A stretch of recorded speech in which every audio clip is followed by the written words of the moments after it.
kita, junjungan kita.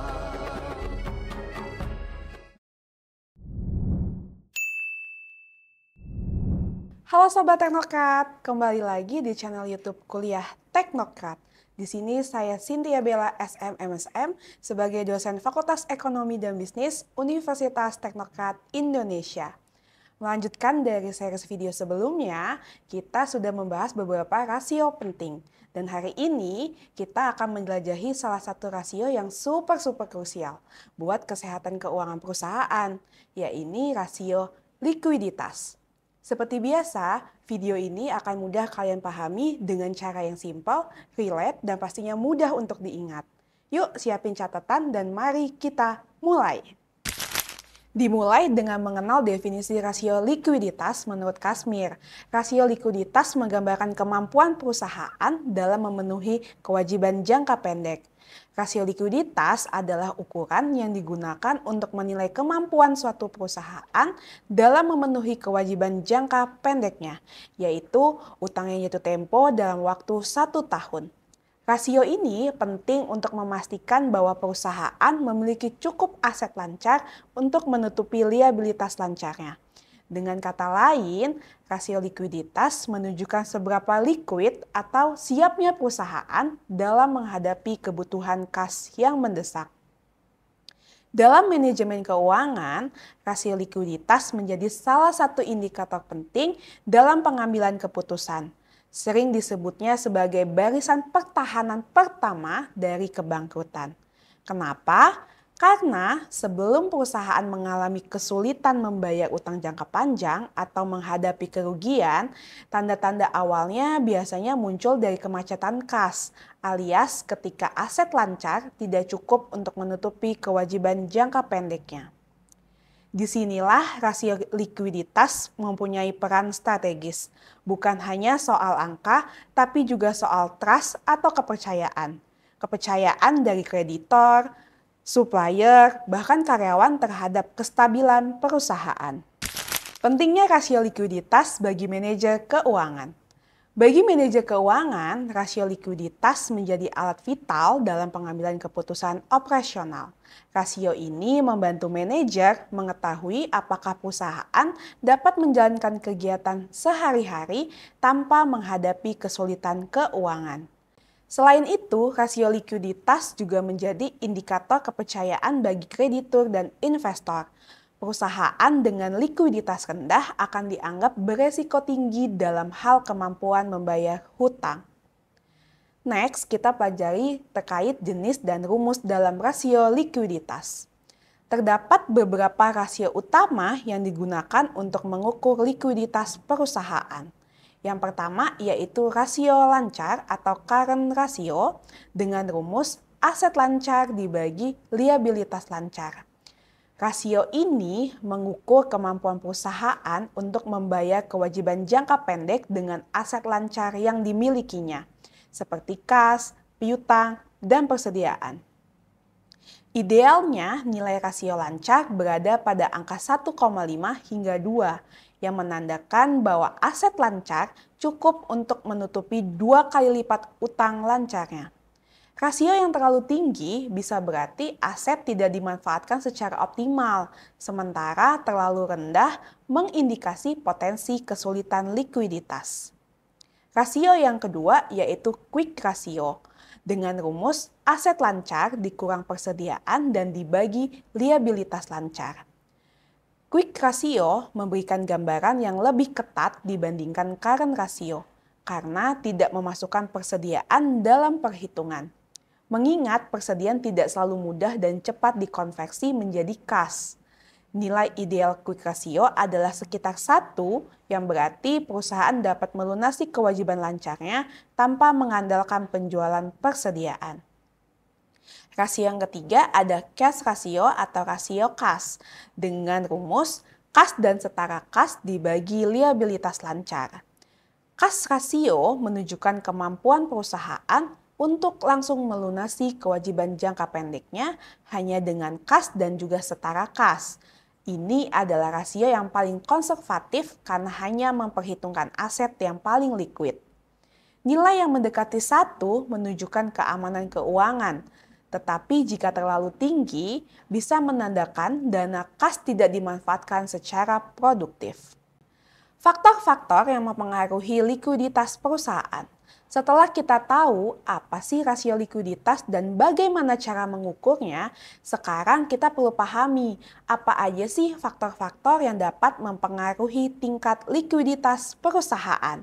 Karena seperti kesehatan manusia, kondisi keuangan perusahaan bisa berubah-ubah tergantung pola hidup dan lingkungan bisnisnya.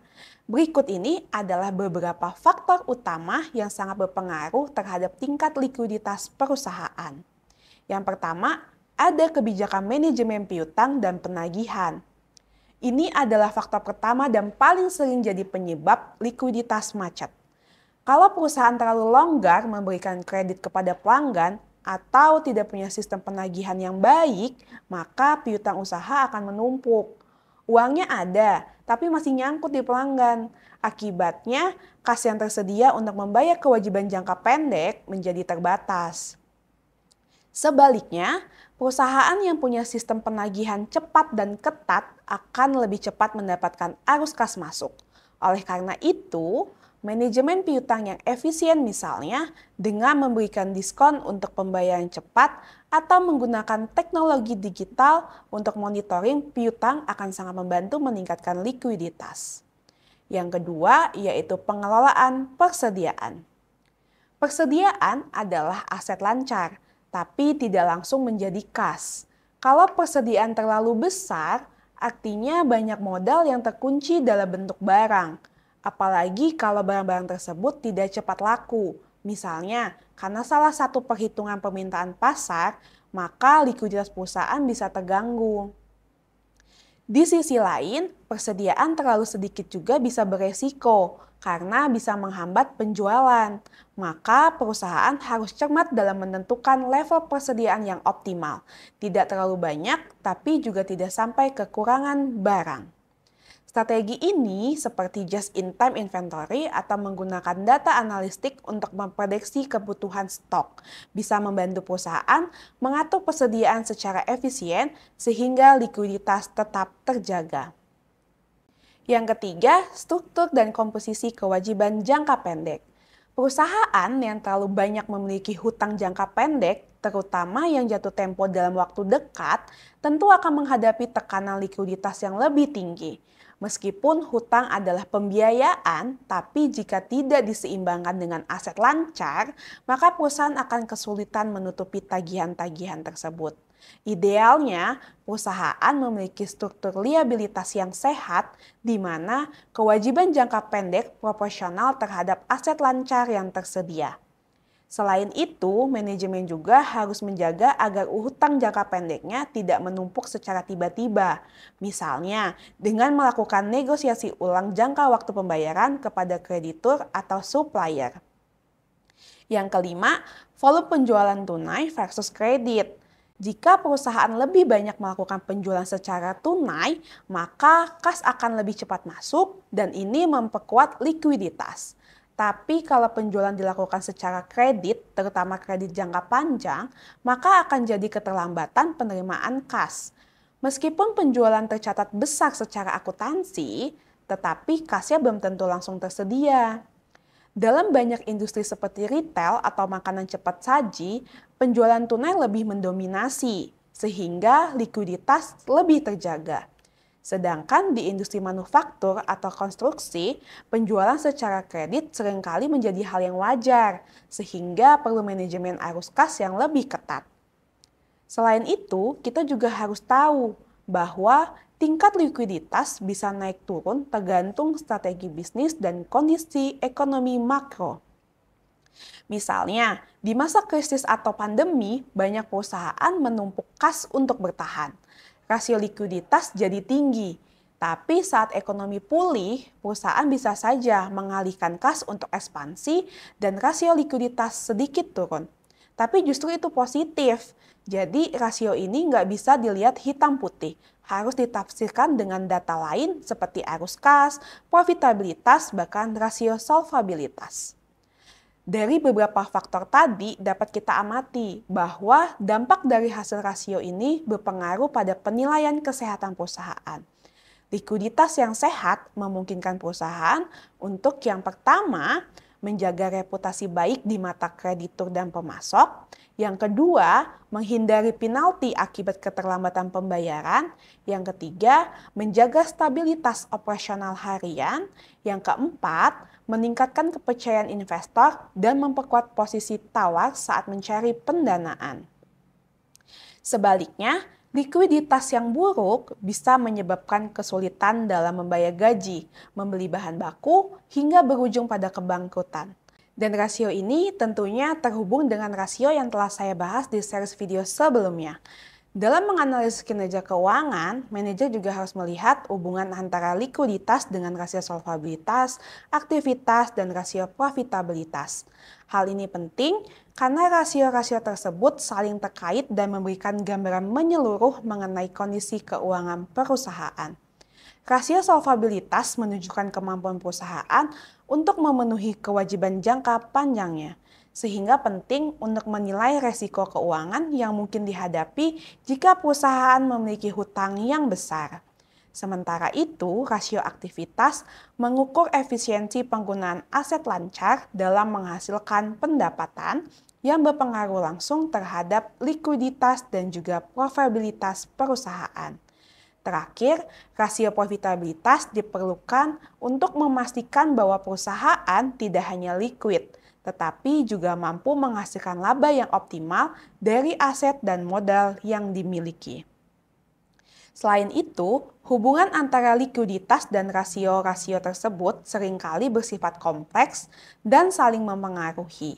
Misalnya, perusahaan dengan likuiditas tinggi belum tentu memiliki profitabilitas yang baik, karena dana yang terlalu banyak disimpan dalam bentuk kas bisa mengurangi potensi investasi yang menghasilkan laba.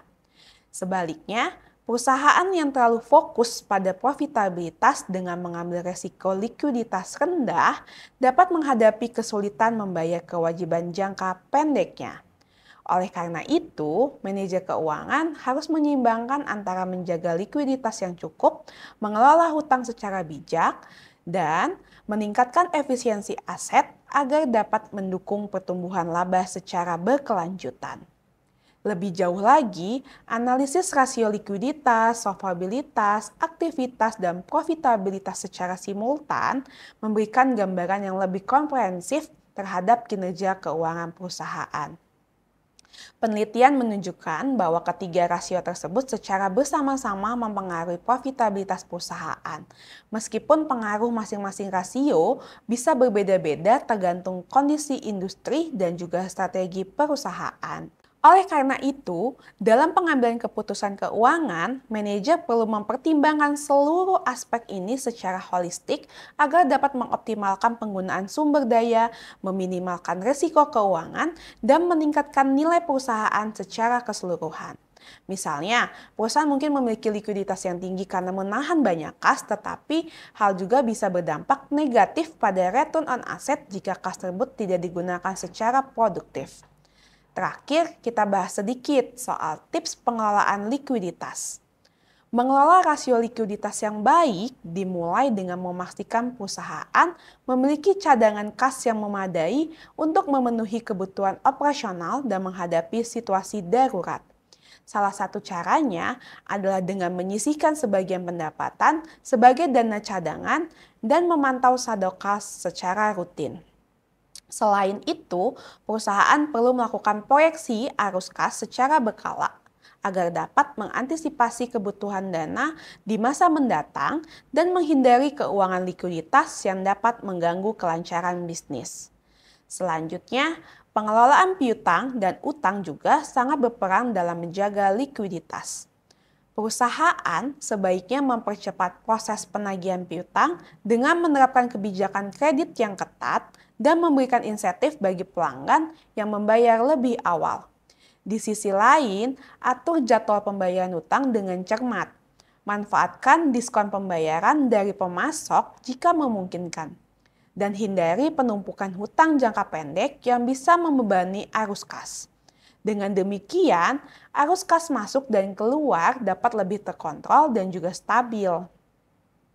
Selain itu, efisiensi dalam pengelolaan persediaan juga penting untuk mendukung rasio likuiditas yang sehat.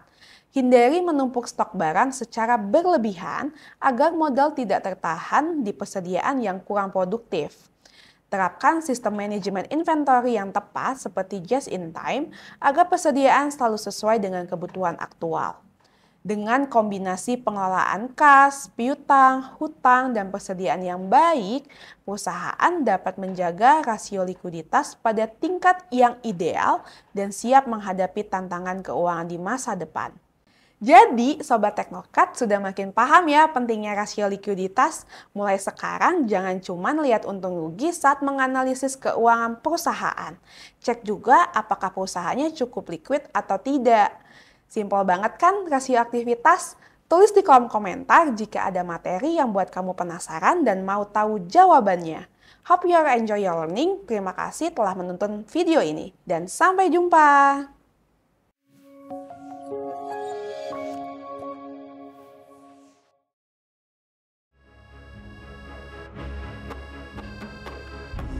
Universitas Teknokrat Indonesia, alma mater tercinta, junjungan